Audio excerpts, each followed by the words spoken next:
ERi-TV news broadcast crew and I, Delayed Sahaya, are now ready for your daily news briefing at 10:30 local time. But first, let us catch up with the major headlines.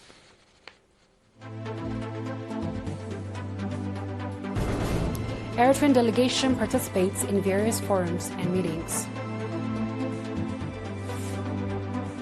Meskel holiday colorfully celebrated nationwide. Erdogan says progress made in a meeting with Trump.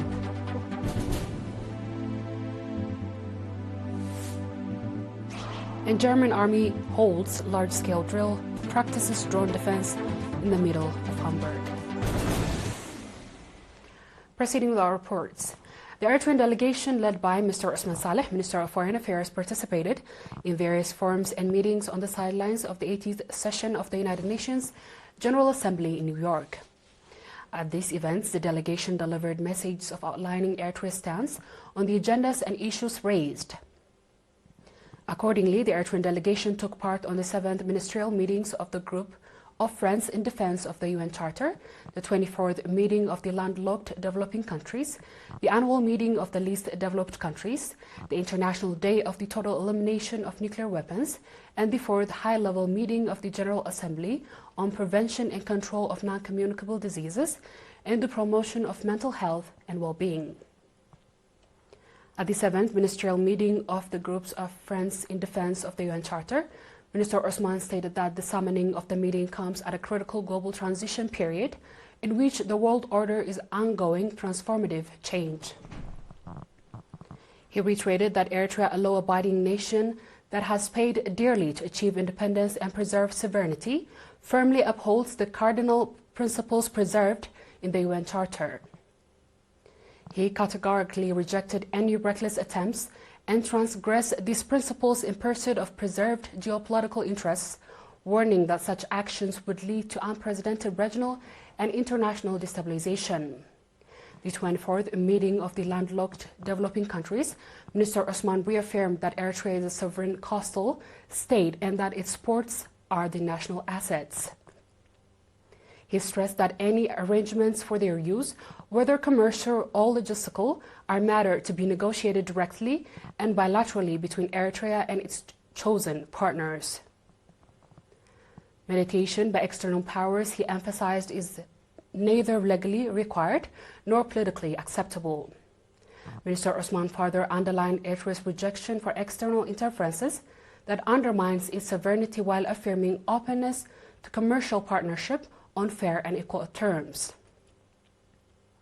The annual meeting of the least developed countries, Minister Osman noted that the challenges Eritrea continues to face are deeply rooted in a history of colonial exploitation and long struggle for preserves its sovereignty and independence.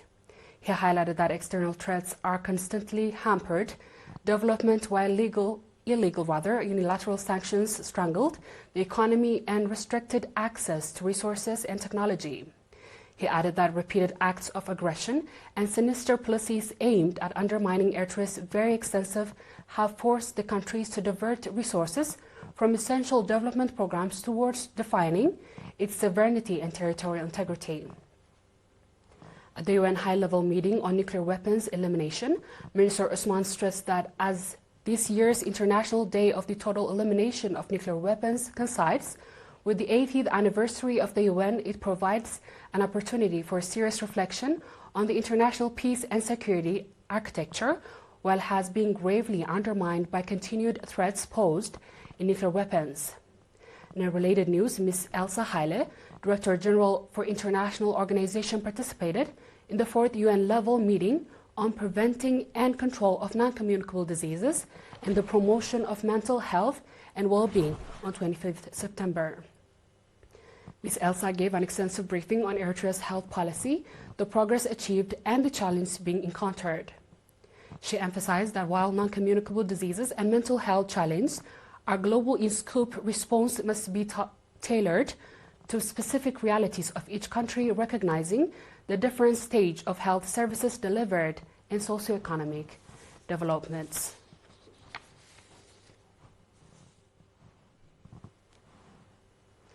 Meskel, the finding of the true crows, was colorfully celebrated across the country today. A prayer service proceeded over by His Holiness Abuna Basilos I Sixth, Patriarch of the Orthodox Tewahedo Church of Eritrea, was held at Bahti Maskaram Square.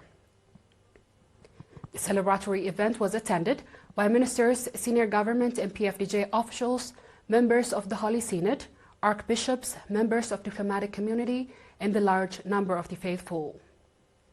Mem Hersum Onbeyene delivered an extensive briefing on the background of the holy day and conveyed best wishes to Eritrean people in general and to the faithful and members of the Defense Forces in particular for joyful Meskel holiday. Members of the logistics staff of the Ministry of Defense voluntarily donated 79 units of blood on 25th September in support of the National Blood Transfusion Service. Major Mose Gabratinsae, coordinator of the program, commended the participants, noting that donating blood is the act of saving lives. The donors expressed spiritual satisfaction for contributing this noble cause and voiced their readiness to continue donating regularly. Mr. Mahari Abraham, head of the National Blood Transfusion Service, and Nurse Dunya Abdul Razak commended the initiative of the logistics staff and called on others to follow their noble example. They also reported that the past 3 months alone, 3,700 units of blood have been collected from the central region. Straight ahead is our international news after a short break.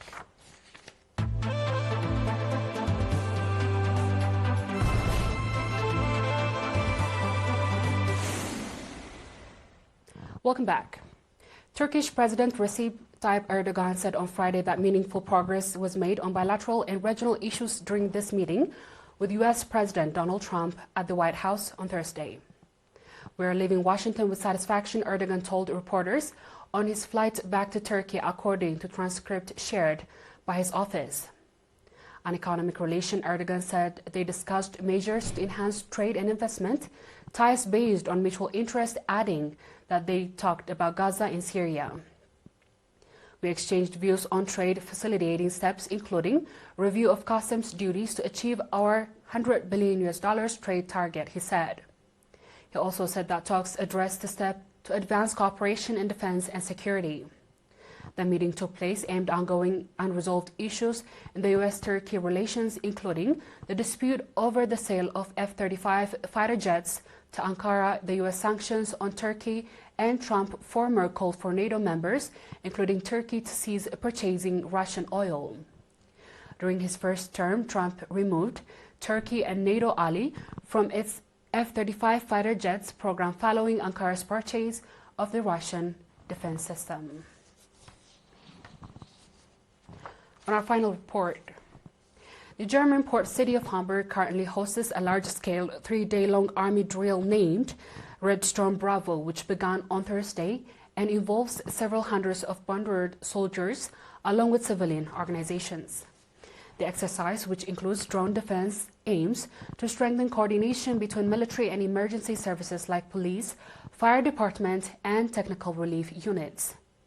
In one scenario, a NATO convoy transporting troops and their equipment arriving at the port farther east was peacefully blocked by soldiers posing as demonstrators shortly after passing the checkpoint, highlighting the role of police in managing such situation under the NATO Article 4 conditions. Article 4 stated that NATO members will consult together whenever, in opinion of any of them, territory, political independence, or security of any them is threatened. Under Article 4, discussions of the North Atlantic Council, NATO's principal political decisions-making body, could potentially lead to some form of the joint decisions or actions. Dear viewers, we've come to the end of tonight's news. Let's have a quick recap of the headlines.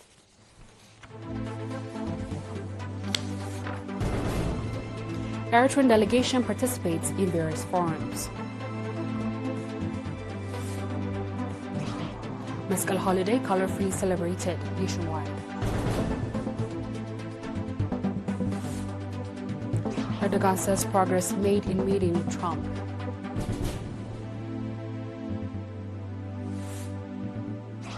And and German army holds large-scale drill practices drone defense in the middle of Hamburg. And that wraps up our stories for tonight. Thanks for watching and have a good night.